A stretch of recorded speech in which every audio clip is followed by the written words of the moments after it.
Hey y'all, Coach Jessica Short here with Short Fitness, and I said I was going to give you an update on my gluten test that I was going to do.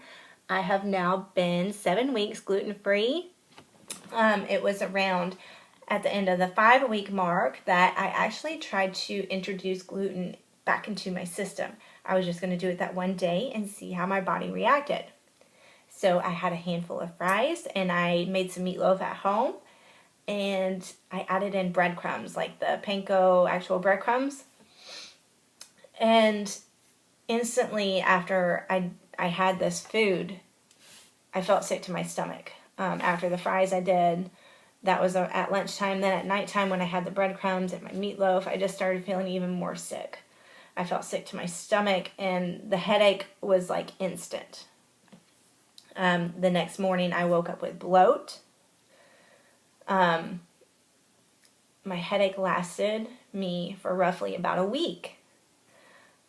So for a week I had a headache that I could not get rid of. It didn't matter if I tried drinking caffeine.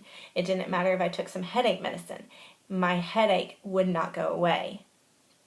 The bloat kicked in my system the next day and I looked like I had gained 5 pounds. That stayed there for several days.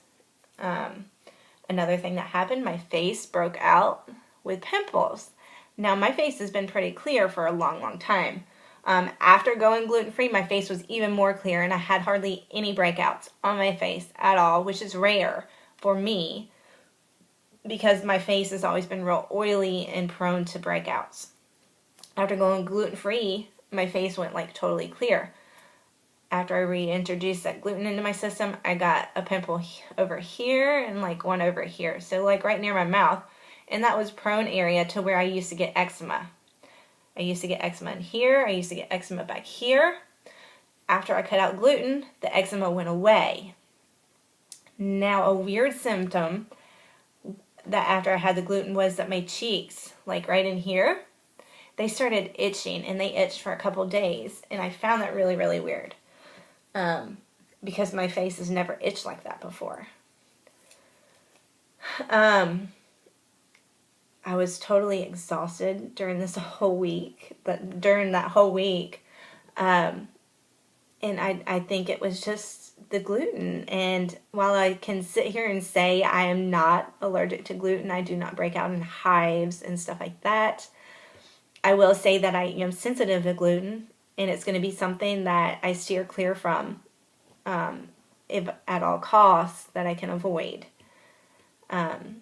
So I just wanted to give you a little update on that. And if you haven't seen it, you can check out my other gluten video. It's on my YouTube. Just go to my channel page and you can find it.